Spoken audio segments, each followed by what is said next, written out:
Buenas tardes todo el estudiantado de Argentina y Americana 2. Les habla Martín Felice. Bueno, en esta ocasión voy a brevemente hacer un marco explicativo del texto de Ternavasio. Ya estamos en la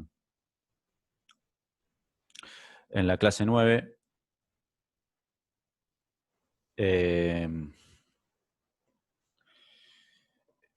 Economía y política. Clase 9, unidad 3. Economía y política durante la Revolución. Así es denominada esta clase, o digamos, esta forma de clase que tenemos ahora en pandemia. Espero que estén bien. En principio, bueno, Ternavasio es doctora en historia. Ternavasio es una historiadora que se especializa en lo institucional, que se especializa en lo político, podríamos decir, en términos de derecho. Estas cuestiones de contractualismos.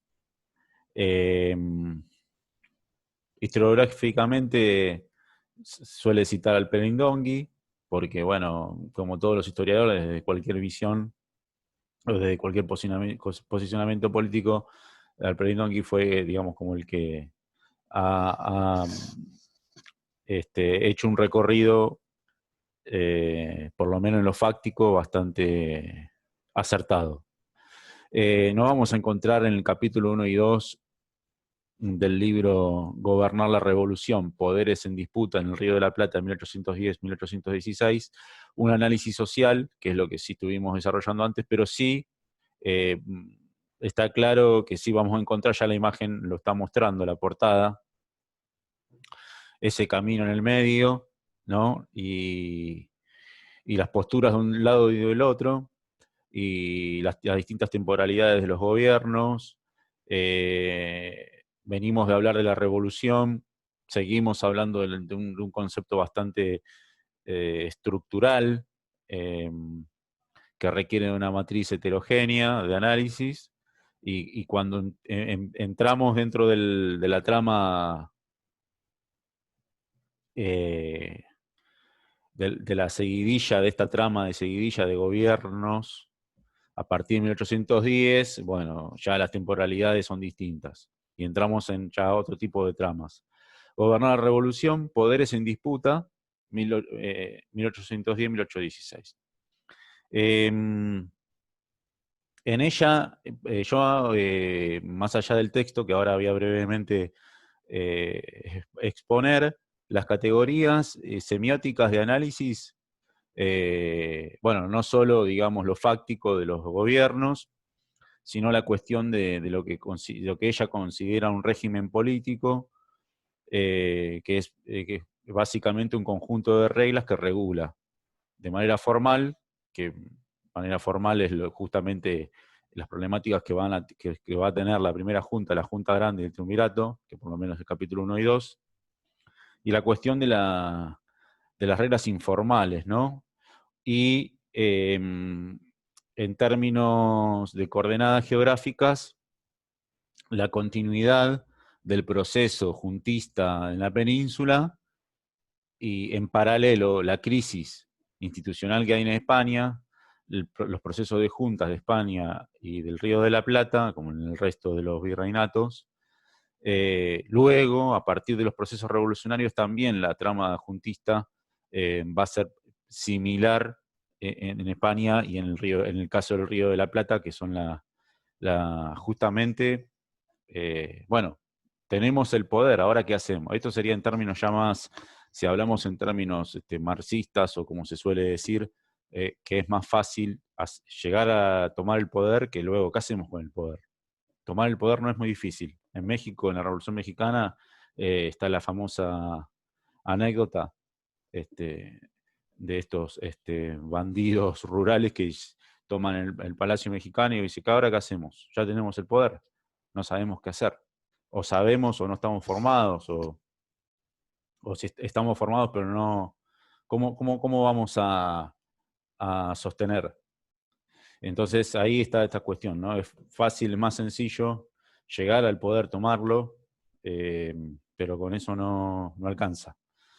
Y en términos del Río de la Plata, que como venimos nosotros diciendo que justamente no solo es antiabsolutista, sino también que tiene un camino democrático, pasar de un poder absoluto de siglos a bajar hacia un entramado democrático con la plebe, como veíamos viendo con Di Meglio, hacia un proceso político, bueno, ahí cuando hablábamos a veces retroceder para avanzar, y en esos retrocesos la principal dificultad que va a haber justamente es la pérdida primero de Mariano Moreno y luego, a pesar de los triunfos de la guerra de la independencia, eh, eh, la pérdida digamos, de estas ideas que va a costar ir desarrollando. Incluso ideas políticas, ¿no? Específicamente la revolución política no se va a poder desarrollar como por lo menos en las ideas de de Moreno, Belgrano y Castelli, y que va a terminar este proceso, como veníamos hablando ya desde la clase pasada, va a terminar con la crisis de 1820. O sea, este primer ciclo podríamos decir que se cierra en 1820, después va a continuar digamos, el proceso político, va a continuar, pero va a tener otro escenario. Y sin San Martín exiliado, Belgrano fallece, bueno, 1820 ya el mundo es otro, pero volviendo hacia 1810, entonces las problemáticas van a estar ahí, ¿sí? Ella entonces, nada, yo estuve viendo una exposición de Ternavasio, y en esa exposición ella hace un desarrollo y muy eurocéntrico digamos, de las instituciones políticas que se van a estar desarrollando en el Río de la Plata. Igual está claro que las instituciones políticas son tomadas de España, pero digamos que sean tomadas de España no significa que no sean las acertadas. Que a su vez viene, por ejemplo, la propuesta de Jovellanos, que es un poco el Estado parlamentario inglés. Así que bueno, eso. Entonces el texto va a tener una introducción, ¿sí? Que es acá ya la cuestión semiótica de la limitación del poder real a la limitación del poder revolucionario. Bueno, un poquito, yo lo estaba diciendo en otras palabras. Bueno, ¿sí? El poder real ya sabemos, la limitación hacia la limitación del poder revolucionario, que eso se resume incluso en un año y medio, ¿no? Aquí en esta breve introducción van a encontrar algo importante, que es la cuestión semiótica, que es la lengua constitucional. Esto de aparece la lengua constitucional, ya es así como hoy hay momentos donde hay ciertas palabras que se instalan y se desarrollan, o que es necesario hacerlo, como por ejemplo luego del 83, hablar de democracia, ¿no? Bueno, parece básico, bueno, para esta época es básico hablar de la cuestión constitucional, un gobierno en dos patas, un gobierno representativo y la división de poderes. La cuestión de la Constitución va a estar, digamos, agarrada a esta cuestión eurocéntrica, como decía recién, de la idea de modernidad, de un Estado moderno. Hablar de modernidad también es bastante complejo. No hablamos de una modernidad en términos de Enrique Dussel, pero estamos hablando de una modernidad política. Y para que haya una modernidad política, bueno, hay que romper principalmente con el poder absolutista, hacia un camino democrático. Eso es lo que se puede interpretar a partir de las ideas de John Locke. Romper con el régimen colonial, que tenía digamos, como cuatro patas ese poder, que era el gobierno y justicia, hacienda y guerra. Así era, se distribuía, por decirlo así, los cuatro estamentos del poder real. Gobierno, justicia, hacienda y guerra. Todo en manos del rey o del virrey, en el caso del Río de la Plata. ¿Qué significa hablar una lengua constitucional? Bueno, es esto. Es el gobierno de las leyes, ¿no? Y esto de acatar, pero que no se cumple. Es un poco también, ¿no? Que una ley no va a solucionar una problemática. Una ley está, en términos ya republicanos, y por experiencia, en el caso nuestro, de derechos sociales o derechos adquiridos, está claro que una ley no soluciona un problema. Una ley va a justamente darle un marco, valga la redundancia, legal, donde todas las partes respeten, para que se llegue a una solución, pero para que se pueda solucionar esa problemática, se tiene que hacer respetar esa ley. Y, y específicamente, después vamos a ir viendo en la conformación del Estado Nacional, que lo que más se va a hacer respetar es los deberes, no los derechos. Y en una sociedad del siglo XX, donde ya se van a adquirir derechos, lo que más se va a respetar, de acuerdo a qué tipo de gobierno, un gobierno neoliberal, un gobierno liberal o neoliberal va a ir en detrimento de los derechos y va a ir a ajustar más los deberes. Eh, Le va a dar más privilegios y no derechos a los ricos y va a ajustar, va a apretar los derechos sociales de los más desfavorecidos del pueblo. ¿Cuál es la herencia de la crisis imperial? Yo acá no me quiero posicionar mucho porque es lo que estuvimos viendo. Qué dejó esa pesada herencia del poder real? Ya lo sabemos, es esta, este entramado institucional fuerte que intentó centralizarse y posicionarse y pisar más fuerte a través de las reformas borbónicas, pero no se logró. Y sí, esto que ella marca, la autora, la tesis historiográfica argentina, que es que la división de poderes ingresó tardíamente y con dificultades por la persistencia del legado colonial. O sea, ¿qué va, digamos, a plantear ella a partir de la tesis de Alperindongui, que es la, digamos, la que la gran historiografía argentina va a ir sosteniendo? Es esto que la Revolución de Mayo, digamos, no rompió con todo el legado colonial. El legado colonial va a seguir estando. Lo vimos, lo vimos el tema del cabildo, y ese legado no se va a terminar de romper hasta que no se apropian todas esas instituciones.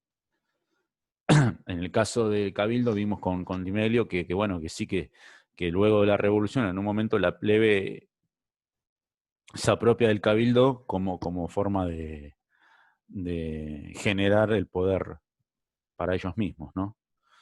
Esto de un Estado mixto, ¿qué vendría a ser un Estado mixto? Y bueno, legado de la corona y el Estado con un contractualismo hispánico que implicaba una soberanía repartida entre la corona y el Estado. La limitación al poder real, y acá donde la autora desarrolla y menciona lo de Jovellanos, ¿no? Y los artículos de Jovellanos en el Patriota Español, que luego van a ser introducidos en la Gaceta de Buenos Aires, que es esto del modelo mixto inglés, una monarquía parlamentaria. Igualmente el proceso inglés es distinto.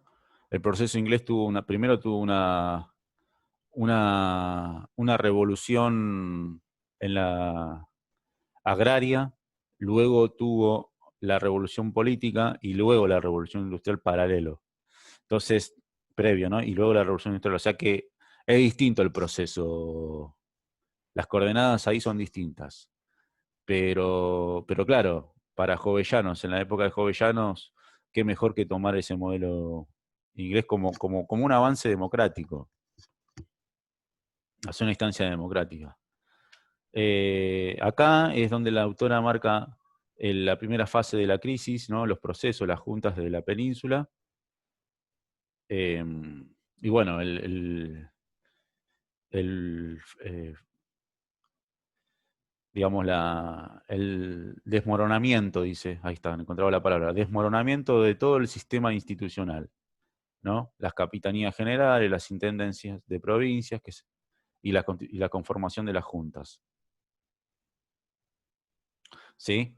Digamos que ese proceso de ruptura, de crisis, esa fase va a ser luego paralela en el Río de la Plata y en los virreinatos, ¿no? Cuando se empiezan a caer, se empieza a desmoronar toda esa estructura política. Y cierra con un vocablo en latín, vocatio regis, este tramo del capítulo que es, bueno, que es la publicación de una norma hasta su entrada en vigor.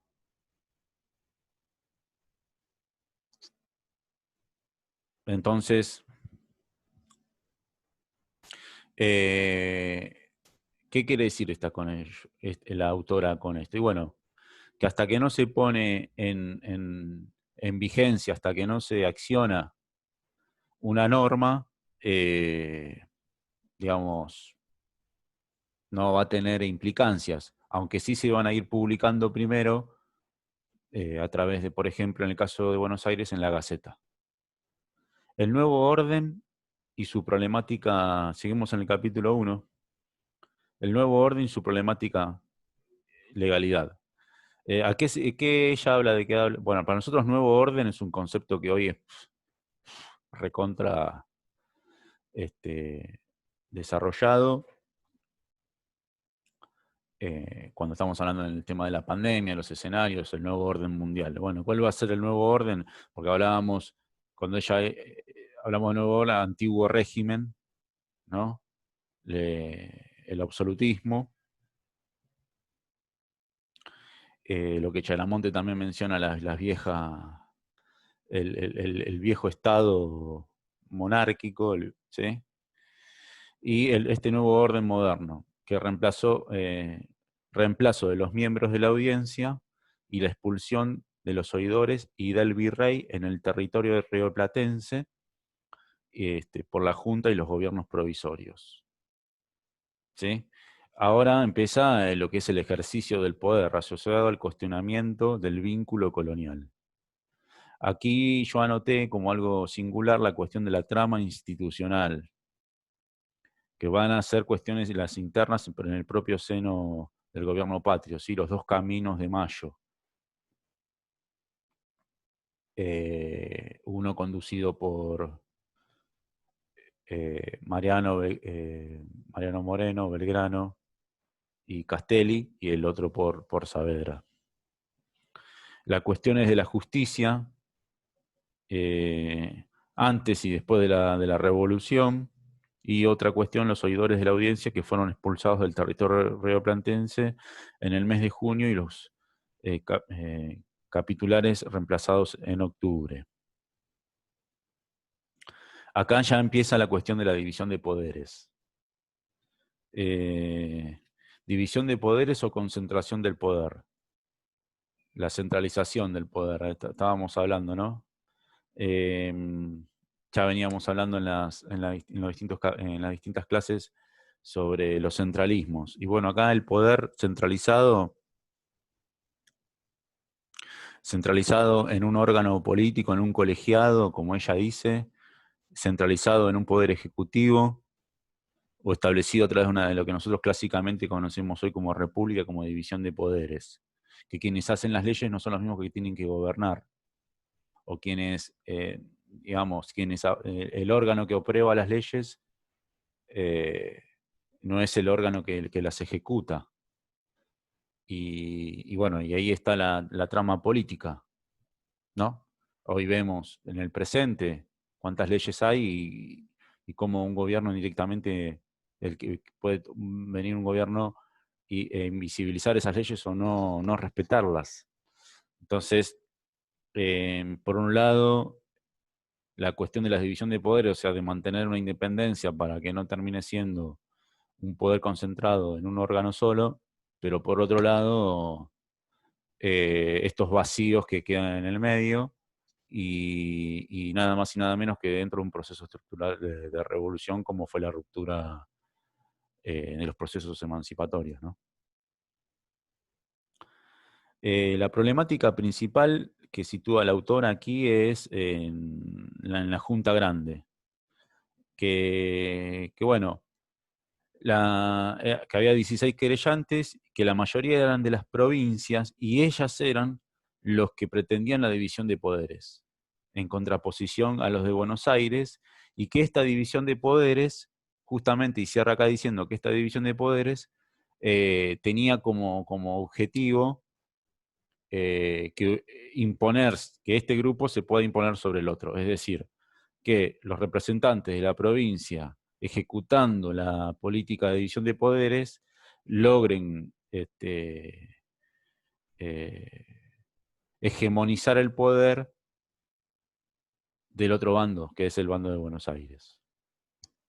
Igualmente, Ternavasio lo dice en una de las conferencias, que ella dice que justamente nuestro país comenzó con ideas federales. Y este sería el momento.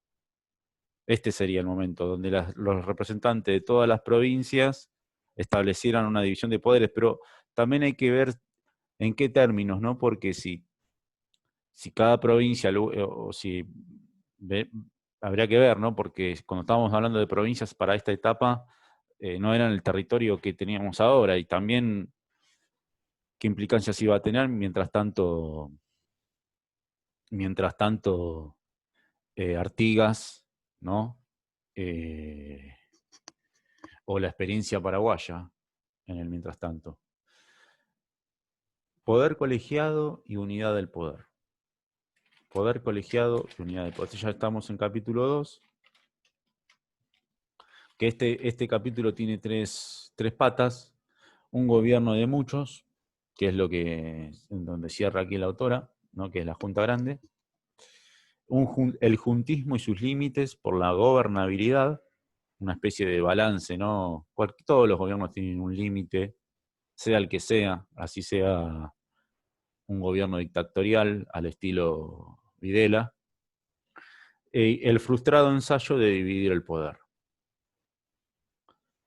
El frustrado ensayo de dividir el poder. Bueno, un gobierno de muchos, ellas aquí utiliza el concepto del cuerpo colegiado, y principalmente el decreto de febrero de 1811 con la creación de juntas en las capitales de las provincias. Acá va de febrero a octubre de 1811. Y quería leerles de este tramo de la página aquí.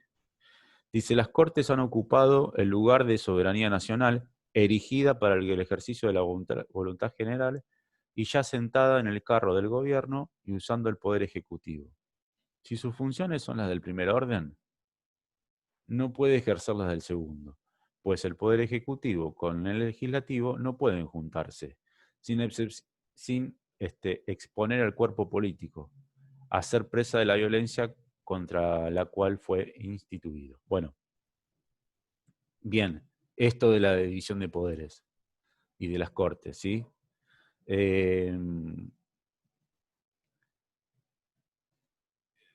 Que justamente va a ser como el punto clave de dicotomía y de diferencias, y que es también uno de los puntos por cuales hay crisis en España en las juntas, ¿no? Esto del juntismo, después ella le pone un título, dice el juntismo y sus límites de la gobernabilidad. Parecía que era extremadamente democrático al final. Esto que aparentemente no era una revolución para algunos, porque algunos siguen diciendo que el proceso de mayo no fue revolución. Estamos hablando en términos políticos, ¿no? Ternavasio está diciendo que era un gobierno de muchos, o sea que era demasiado pretencioso. Bueno, y en la lectura que uno pueda tener de Ternavasio, la verdad que es un punto intermedio el que tiene ella también, porque no vamos a encontrar en su escritura elementos de análisis profundamente marxista, por ejemplo. Citernavasio, que es una especialista en estos términos, bueno, no es un dato menor que titule que el proceso 1810-1811 aparentemente, frente a lo que otros escritores y la historiografía dejó asentado, está diciendo que era un gobierno de muchos, demasiado pretencioso.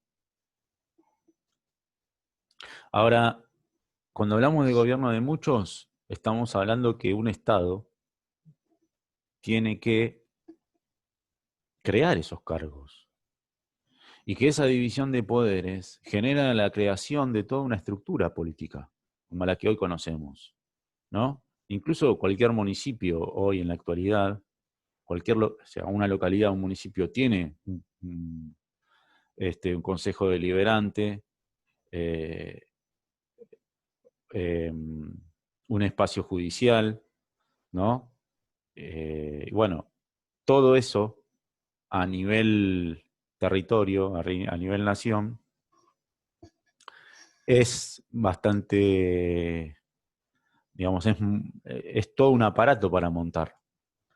Y pensemos luego lo que va a venir con la conformación del Estado Nacional, que el ciclo va a terminar, ¿no? Casi que en realidad es una dictadura que ya comienza con Mitre, que toma el poder así abiertamente, y lo que va a hacer es la institucionalidad de un poder de la bota, un poder policíaco, un poder.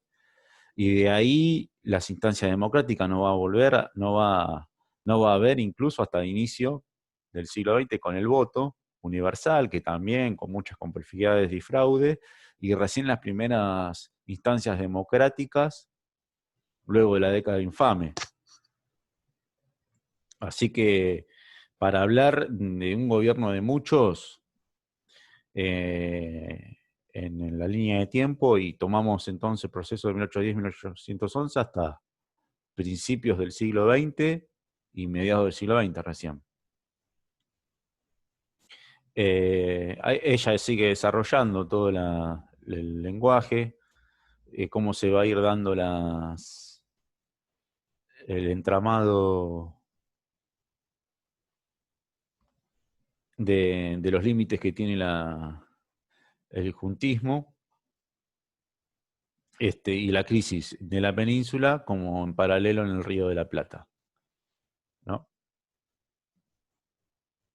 Pese a que dicha junta había repartido sus tareas en 3 comisiones para expandirse mejor sobre los asuntos públicos y solo trataba en reunión todos sus miembros negocios de alto gobierno, nada parecía mejorar al funcionamiento de un órgano que había caído en desprestigio público. Y por último, el frustrado ensayo de dividir el poder. Bien, y aquí lo que primero comienza con una cuestión semiótica de lo que ya acá se menciona para esa etapa, lo que es un poder ejecutivo, lo que conocemos en el cargo presidencial, que va a tener una concentración del poder que, digamos, que va a ser como el reemplazo del rey, pero ya con digamos, con una manera, digamos, inglesa representativa. Quizá ese era que era el proyecto de Jovellanos para España, pero en el caso nuestro, el Río de la Plata, es la creación del triunvirato. Ese triunvirato también va a proponerse una división de poderes o la cuestión de la porción, como si fuera, ¿no? No es lo mismo la creación de un espacio político especializado en tal materia, o en tal asignatura, o en tal tema, como hoy conocemos los ministerios, que la porción del poder. Una cosa es el poder, o sea, una cuestión es el poder y otra cuestión es las políticas a ejecutar. Y para que se ejecuten políticas tiene que haber especialistas en el área. Si se va a crear todo un poder judicial, y bueno, se necesitan jueces en toda la nación. Ahora, no es lo mismo que dividir este poder en porciones, como que la solución es, bueno, si el conflicto, la trama, digamos, es la interna política, dividimos el poder en porciones. El conflicto aquí está, el término porción destacaba que ningún órgano tenía por sí la soberanía e indicaba la emergencia de una nueva concepción sobre el poder y sus límites, en la medida en que presuponía un todo que podía dividirse para ejercer funciones diferentes. ¿Sí? Bueno, yo lo dije en otras palabras, ¿no? ¿Quién va a estar a cargo, digamos, de este proyecto? ¿Quién lo redactó? Es el cordobés Gregorio Funes, miembro y director político de la Junta Grande. Y aquí lo que se establece son las primeras cuestiones a analizar, que es el fracaso del gobierno de la división de poderes, ¿no? El triunvirato vendría a ser eso, ¿no? Una división del poder en tres partes, como dividirse para dividirse la ejerción el ejercicio de las funciones.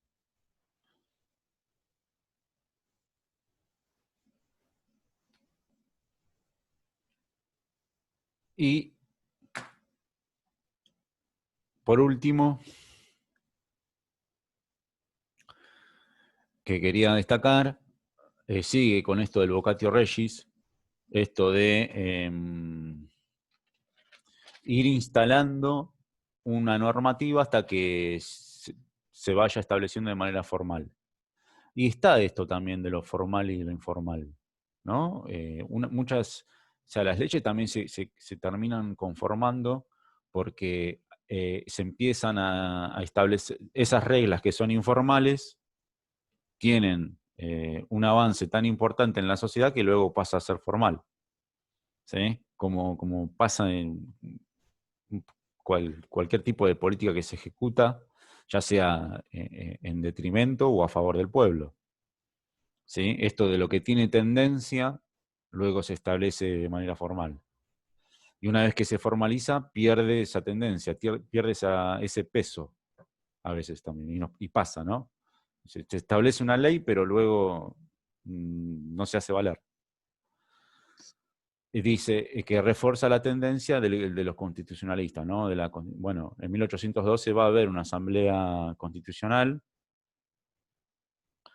que, entre otras grandes cuestiones, se intenta dar formalidad a todo un proyecto de país que en medio de una interna, en medio de unos políticos que ya no están, como Moreno, aunque las ideas van a estar implícitas, no se termina realizando. Sí, obviamente, los elementos simbólicos y lo que son los elementos que conocemos como los elementos patrios. Y esto era así, porque la revolución, según lo ya planteado por Tulio de Perindongui, no precisaba para ser tal innovar sobre el orden antiguo en los puntos que serían juzgados esenciales en otros tiempos. Para que la revolución tuviera un carácter, era preciso que el nuevo orden fuera visto como precisamente nuevo. Como que de la tesis de Perindongui, que ahora podemos seguir debatiendo en la clase, ¿no? Que no se van a tocar los intereses importantes. Yo creo que en términos políticos se intentó, pero no se pudo lograr porque ganó la otra línea de Mayo, ¿no? Y ese primer proceso termina en 1820. Bueno, nos vemos en un rato en las clases. Muchas gracias.